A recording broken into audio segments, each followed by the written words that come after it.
Baik, salam. Tes satu dua. Ya. Oke, bagaimana kabarnya? Luar biasa. Luar biasa tapi tegang semua ngomongnya. Ya. Bagaimana kabarnya? Luar biasa. Luar biasa, ya.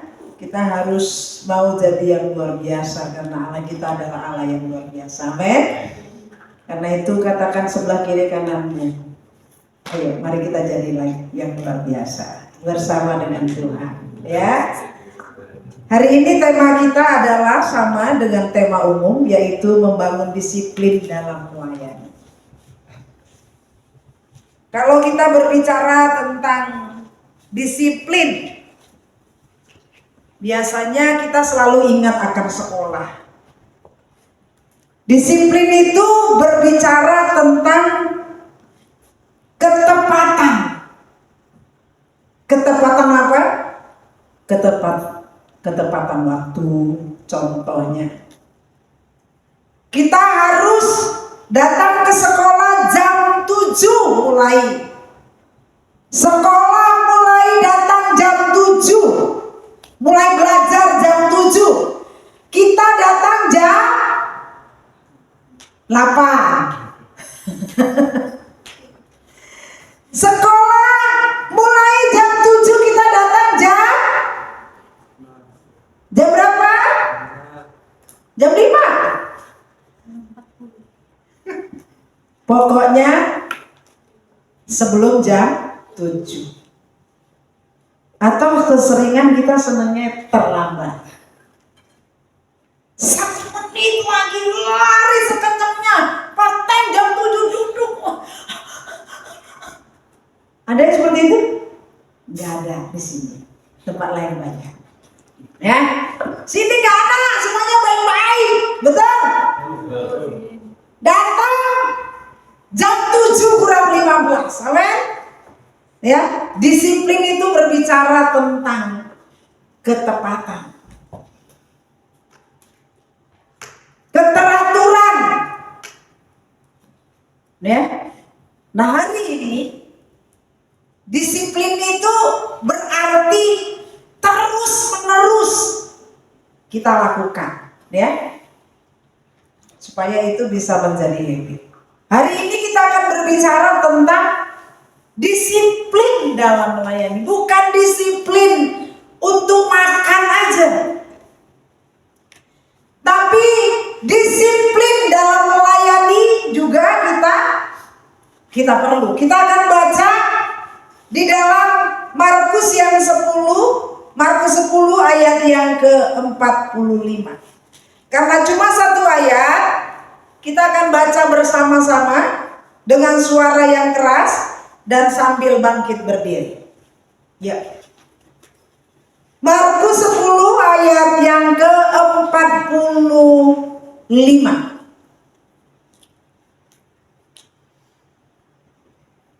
Oke, kita baca 1, 2, 3. Karena Anak Manusia juga datang bukan untuk dilayani, melainkan untuk melayani dan untuk memberikan nyawanya bagi tebusan bagi banyak orang. Amin. Silakan duduk. Disiplin dalam melayani. Kalau kita berbicara tentang disiplin tadi kita udah tahu ya. Berarti berbicara tentang ketetapan, keteraturan, ya. Nah itu. Dan hari ini kita bicara tentang melayani. Kalau kita sering sih melayani dengan hati, melayani dengan kasih, gitu. Sering kita dengarkan itu. Nah, kalau berbicara tentang melayani, apa sih arti melayani?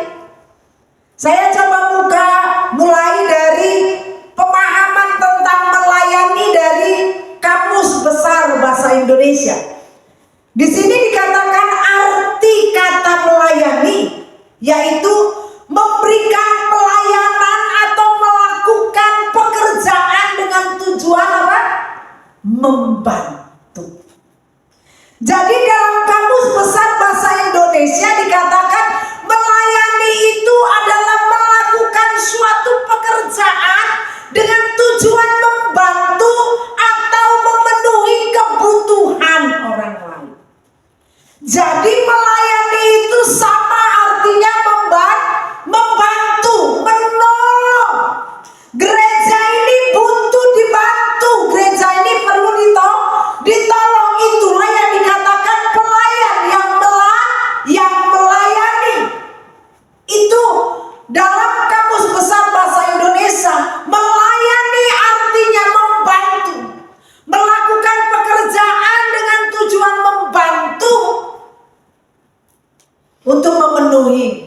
kebutuhan orang lain.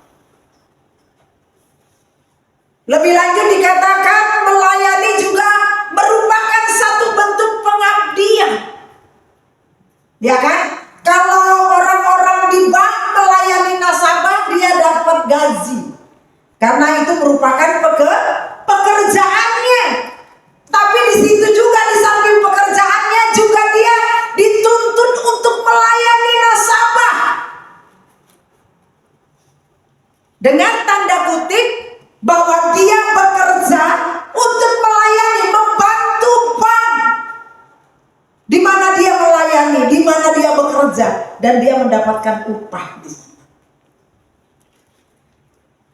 Kalau dalam konteks pelayanan, melayani itu pengabdian.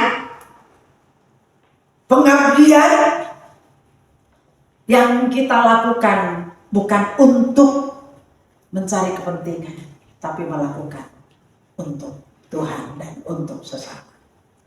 Itu arti kata melayani dalam kamus besar bahasa Indonesia. Udah nangkep ya? Oh iya, melayani itu berarti membantu dengan tujuan apa? Dikatakan melakukan pekerjaan dengan tujuan membantu atau memenuhi kebutuhan. Nah, kita akan belajar kalau itu dari kamus besar bahasa Indonesia. Sekarang kita mau mengerti arti melayani dalam Alkitab Perjanjian Lama maupun Perjanjian Baru. Saya coba cari-cari arti melayani dalam Alkitab, ternyata tidak jauh beda dengan apa yang ditulis oleh Kamus Besar Bahasa Indonesia. Dikatakan di sini bahwa arti melayani dalam Perjanjian Lama itu pengabdian. Pengabdian kepada Tuhan, di mana di dalamnya ada ketaatan terhadap hukumnya dan ada tanggung jawab. Jadi melayani, konteks melayani, kita melayani dalam gereja itu adalah pengabdian. Di dalamnya ada ketaatan dan ada tanggung jawab. Sebagaimana para nenek-nenek moyang kita atau para nabi dalam Perjanjian Lama maupun dalam Perjanjian Baru, mereka melayani orang-orang Lewi, para imam. Dikatakan mereka melayani dengan tanggung jawab, melayani dengan penuh pengabdian. Dalam Perjanjian Lama dikatakan melayani adalah pengabdian kepada Tuhan dengan bentuk ketaatan terhadap hukumnya dan dengan tanggung jawab. Saya mungkin tidak perlu menjelaskan tentang apa itu ketaatan dan tanggung jawab. Taat berarti yes, selalu yes, selalu ya, selalu ya, selalu ya.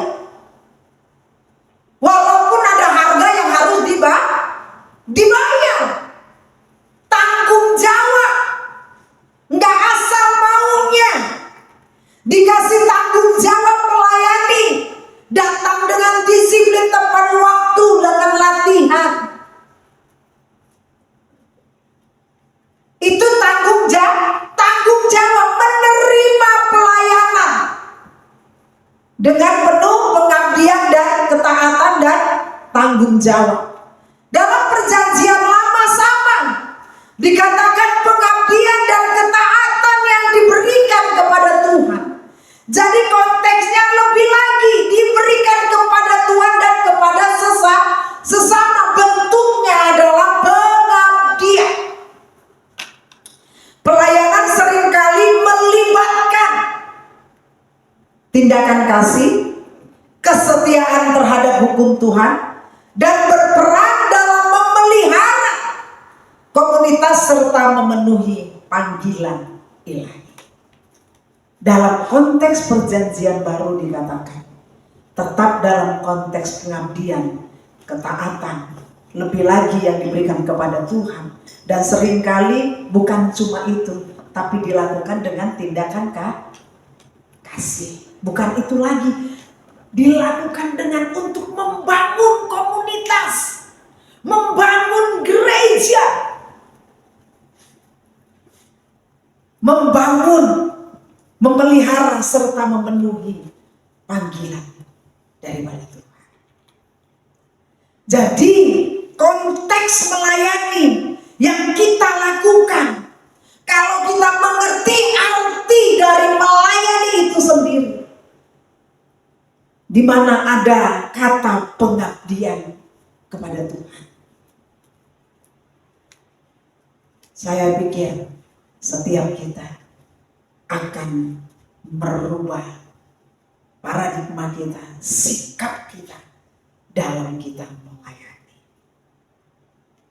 Pengertian pelayanan, pengertian melayani kita tahu. Karena itu kita sudah mengerti nih arti kata melayani, mengabdi, membantu, menolong dengan tujuan menolong untuk satu tujuan, membantu supaya pekerjaan itu bisa dapat terselesaikan. Nah, selanjutnya kalau kita sudah tahu arti melayani, pertanyaannya bagi kita semua, mungkin sebagian besar di tempat ini kita sudah melayani. Tapi apakah konteks pelayanan yang kita lakukan selama ini melayani penuh pengabdian? Kita akan jawab, perlukah saya melayani? Apa faedahnya kalau saya melayani? Apa untungnya? Kalau kita bekerja akhir bulan dapat gaji. Kalau melayani, udah melayani banyak aturan, banyak peraturan. Syukur mau melayani.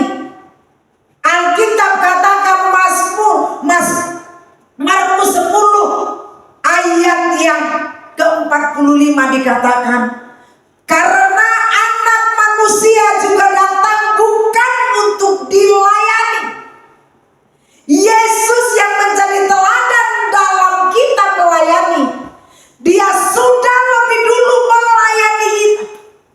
Bahkan dia proklamirkan bahwa dia datang ke muka bumi ini bukan untuk dilayani. Biasanya seorang bos kalau datang ke kantor cabang, pasti dia dilayani, dikasihkan fasilitas yang terbaik. Tapi dia Yesus, Raja di atas segala raja. Dia datang ke muka bumi ini. Apakah dia dilayani?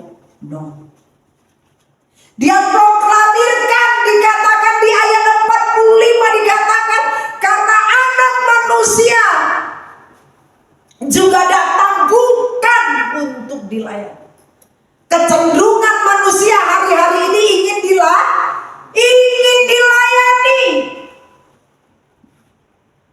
Enak gak dilayani? Makan disiapin, ya kan? Baju dicuciin, disetrikain, pokoknya semuanya serba dilayani. Kira-kira kalau dilayani itu enak nggak? Enak. Saya juga mau. Betul? Kita semua ingin dilayani. Tapi kepada siapa kita menjadi teladan? Kepada siapa kita belajar? Yesus yang Tuhan di atas segala Tuhan, Raja di atas segala raja, dia berkata bahwa anak manusia datang bukan untuk dilayani. Kita hari ini bertanya, perlukah? Apakah saya seorang yang melayani atau saya seorang yang dilayani? Di Markus 10, Yesuslah yang menjadi teladan untuk kita melayani. Dia sudah menjadi patron pelayanan yang luar biasa. Kita harusnya mengikuti teladan daripada Yesus. Yang harusnya Yesus adalah Allah yang harus kita layani. Tapi dia datang ke muka bumi. Dia melayani kita. Dia sudah menjadi teladan untuk pelayanan, untuk melayani. Bahkan dia menghambakan dirinya, dulos, budak. Yesus menjadi teladan untuk kita melayani. Yesus datang bukan untuk dilayani, tapi untuk melayani. Maaf, itu sangat terbalik. Ya, kalau Yesus saja sebagai Tuhan, dia datang ke dalam dunia, mau melayani. Kita yang sudah ditebus oleh Tuhan. Pertanyaannya, maukah kita, perlukah kita melayani? Melayani bukan konteks dalam pelayanan mimbar saja. Mungkin di rumah juga kita perlu melayani, perlu membantu, perlu menolong. Karena melayani sama dengan membantu. Tujuannya membantu. Adakah kita menjadikan diri kita pelayan atau dilayani? Jawabannya ada dalam diri kita masing-masing.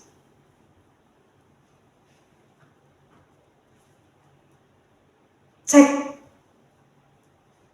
apakah kita dilayani atau kita melayani? Nah, kalau saya melayani, ada keuntungan bagi saya, ada manfaatnya bagi saya. Kita baca dalam 1 Timotius 3 ayat yang ke-13. Di sini udah langsung itu ya.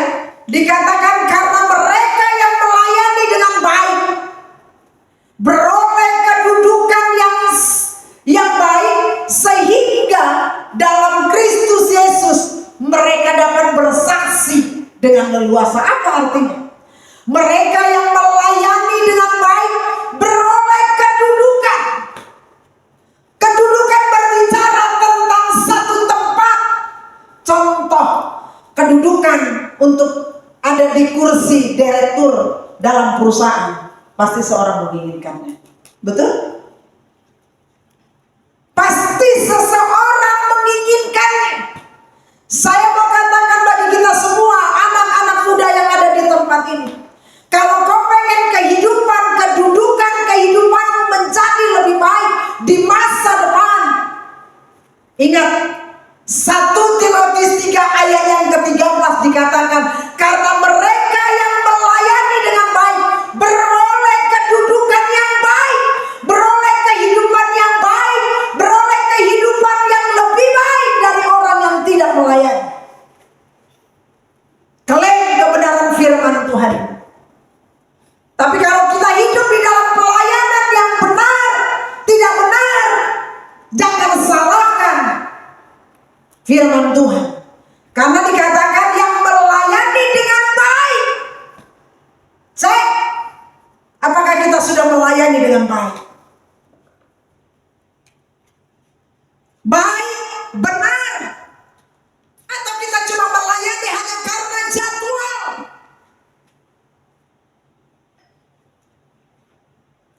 Kalau kita mau ada faedahnya, ada manfaatnya kita dalam melayani, layani Tuhan dengan penuh pengabdian, ketaatan, tanggung jawab. Sekecil apapun tanggung jawab yang dipercayakan bagi kita untuk melayani, lakukan dengan kesetiaan, lakukan dengan tanggung jawab. Penting untuk kita mengerti konsep di dalam melayani itu. Kalau enggak, kita enggak tahu arah dalam kita melayani. Perlukah kita melayani? Perlu. Karena apa? Karena Yesus sudah menjadi teladan di dalam melayani. Ada manfaatnya, ada. Dikatakan bahwa kita akan menerima kedudukan yang lebih baik. Kemarin saya beberapa hari yang lalu sempat mengobrol-ngobrol, dan waktu mengobrol tersebut ada seorang mengatakan begini, enaklah si ibu itu, katanya anak-anaknya sekarang sudah berhasil, dan ibu dengan suaminya ini adalah orang yang setia dalam gereja, melayani Tuhan, dan anak-anaknya dapat diarahkan untuk tetap mengikut Tuhan dengan kebenaran, dan mereka juga melayani Tuhan. Anak-anaknya, tinggal satu lagi anaknya yang masih kuliah, dapat yang terbaik, pekerjaan yang terbaik, suami yang terbaik. Kalau kita cek, kita perlu cek hidup kita. Kalau kita asal-asalan dengan hidup ini, asal-asalan dalam melayani, janji firman Tuhan, kita tidak boleh tagih kepada Tuhan. Karena orang yang melayani dengan baik, itulah yang akan mendapatkan kedudukan dalam kehidupan yang lebih baik. Ini firman Tuhan. Firman tidak bisa menentang dirinya. Tuhan tidak dapat menentang firman yang dia ucapkan. Orang yang melayani dengan baik beroleh kedudukan yang baik. Nggak salah kita punya mimpi, punya cita-cita. Layani Tuhan. Bagian kita lakukan dengan sungguh-sungguh. Bagian Tuhan mengerjakannya. Selalu ada upah, selalu ada faedah, firman Tuhan katakan. Ada kedudukan yang lebih baik Tuhan janjikan. Amin. Coba bilang kiri kanannya, yuk layani dengan baik. Ayo melayani dengan baik, karena kita akan menerima kedudukan yang lebih baik daripada Tuhan. Amin. Ini janji firman Tuhan, bukan janji saya. Janji firman Tuhan. Perlukah kita melayani? Perlu. Karena Yesus jadi teladan. Adakah faedah? Ada. Kita menerima kedudukan. Masa depan yang lebih baik. Masa depan cerah, bukan cuma slogan, tapi itu satu kehidupan yang akan nyata bagi hidup kita. Hiduplah dengan melayani yang benar, karena yang mengangkat adalah Tuhan, bukan gereja, bukan saya, tapi pengangkatan, peninggian itu selalu datang daripada Tuhan. Tuhan lihat sikap hati kita dalam melayani. Tuhan lihat semuanya itu. Di yang terakhir, kalau kita sudah tahu perlukah kita melayani, perlu. Ada faedahnya, ada. Bagaimana sikap kita dalam melayani. Udah tahu arti melayani, udah tahu teladan kita dalam melayani, udah tahu faedahnya kita dalam melayani. Nah sekarang kita perlu tahu sikap kita dalam melayani. Karena sikap juga menentukan. Sikap akan mempengaruhi, betul? Dalam sekolah ada nilai pengetahuan, betul? Ada nilai sikap, betul? Betul tidak yang sekolah? Betul?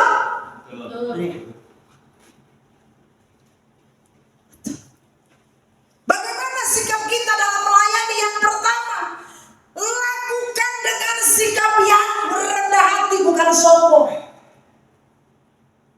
Kalau kita sudah bisa, gampang, gak usah latihan juga bisa.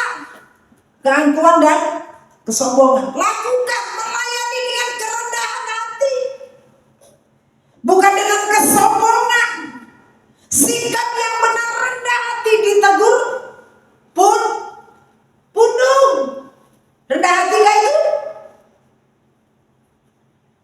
Betapa banyak pelayan-pelayan Tuhan yang sudah merasa bisa dipakai, yang sudah punya kemampuan, yang sudah tinggi jam terbangnya, pundung, tinggalkan gereja, pindah gereja lain. Emang cuma di sini gereja? Berapa banyak kita miliki sikap yang tidak benar dalam melayani. Sikap kita mempengaruhi pekerjaan Tuhan terjadi dalam kehidupan kita. Janji Tuhan akan kita alami, sikap kita menentukan. Lakukan dengan kerendahan hati, bukan dengan kesombongan, bukan dengan keangkuhan.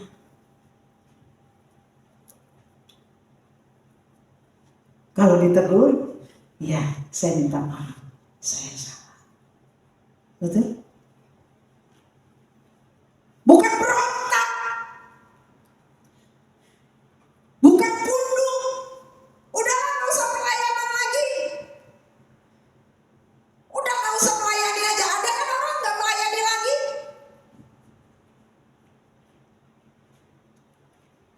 Ada aturan, terlalu banyak aturan. Apakah itu kerendahan hati?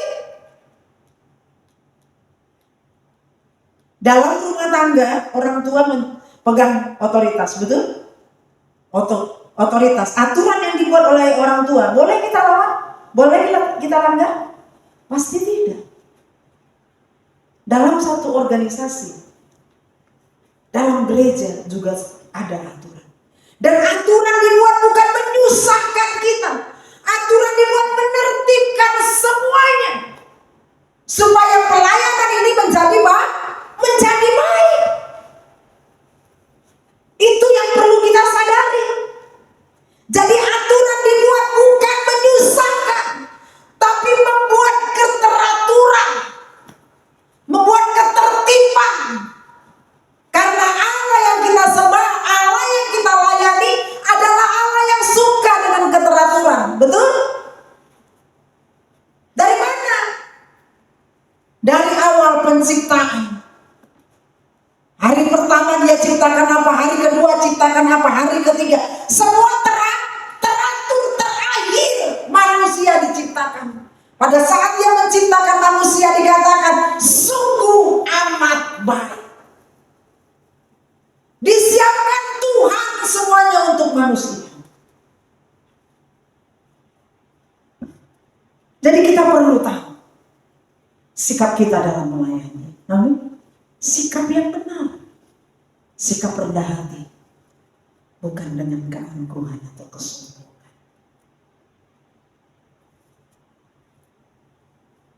Benar, dalamnya laut dapat dihitung, dalamnya hati tiada ada yang tahu.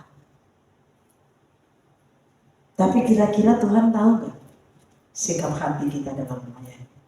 Tahu? Katakan kiri kanannya, Tuhan tahu loh sikap hati kita. Iya, Tuhan tahu. Kalau lain waktu kalian dalam pelayanan ada sesuatu yang seperti itu, ingatkan khotbah ini ya. Ingat Tuhan tahu. Amin. Selanjutnya, bagaimana sikap kita melayani? Di samping dengan sikap yang rendah hati, kita perlu tanpa pamrih. Artinya tidak hitung-hitungan. Nggak perlu dibayar pun kita tetap melayani, betul? Karena Allah yang akan membayarnya dengan kedudukan yang lebih baik. Kalian pilih mana? Dibayar 10.000 sekali melayani atau 100.000 sekali melayani dengan jaminan masa depan yang cerah? Pilih mana? 100.000?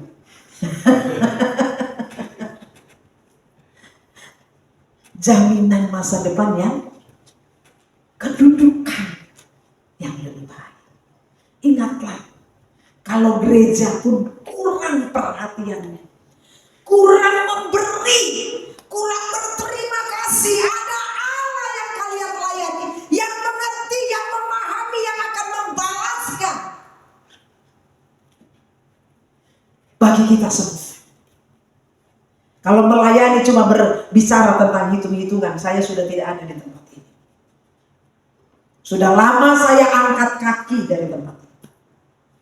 Kalau saya melayani hanya hitung-hitungan.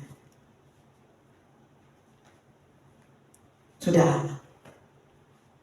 Tapi karena saya melihat Tuhan, ada janji kehidupan, kedudukan yang lebih baik yang Tuhan berikan. Karena itu saya bertahan. Karena melayani juga berbicara tentang pengabdian.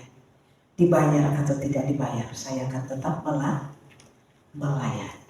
Ada satu lagu berkata, melayani lebih sungguh, melayani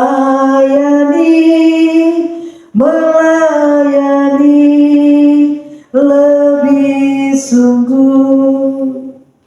Tuhan lebih dulu melayani kepadaku, melayani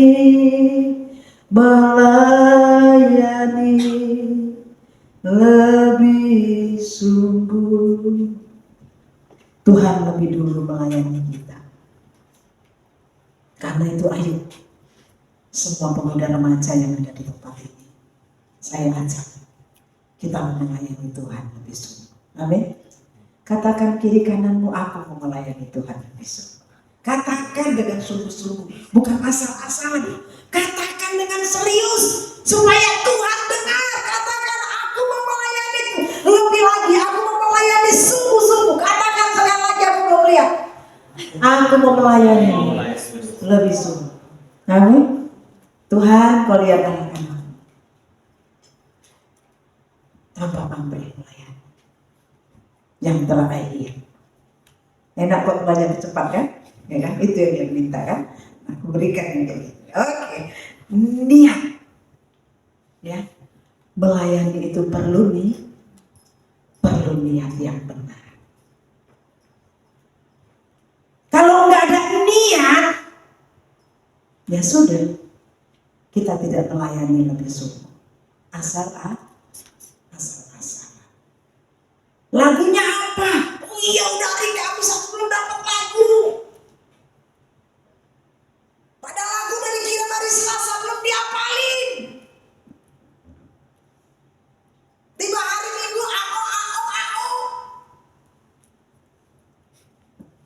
Apakah itu kita melayani lebih sungguh? No. Niatnya juga harus benar. Melayani, niat perlu benar. Katakan, niat untuk melayani untuk kemuliaan Tuhan, bukan untuk kepentingan diri sendiri. Niatnya benar. Tuhan, kulakukan untuk Tuhan. Persiapan baju kita, mau pelayanan cemong-cemong, mau rapun gimana, berikan yang terbaik. Niat untuk melayani itu benar-benar niat yang tulus. Perform kita juga harus benar, kehidupan rohani kita juga harus benar. Itu harus kita mengerti bagaimana sikap kita dalam melayani. Sikapnya harus benar. Lakukan dengan sikap rendah hati, bukan sombong. Lakukan dengan tanpa pamrih, tidak hitung-hitungan. Niat untuk melayani, untuk kemuliaan Tuhan, bukan untuk kemuliaan diri sendiri. Walau kadang-kadang pada saat kita melayani, bagus suaranya, dapat kita pujian juga dari manusia. Tapi bukan pujian itu yang kita harapkan. Betul? Pilih mana? Pujian atau kedudukan? Kedudukan. Amin. Tuhan Yesus memberkati kita.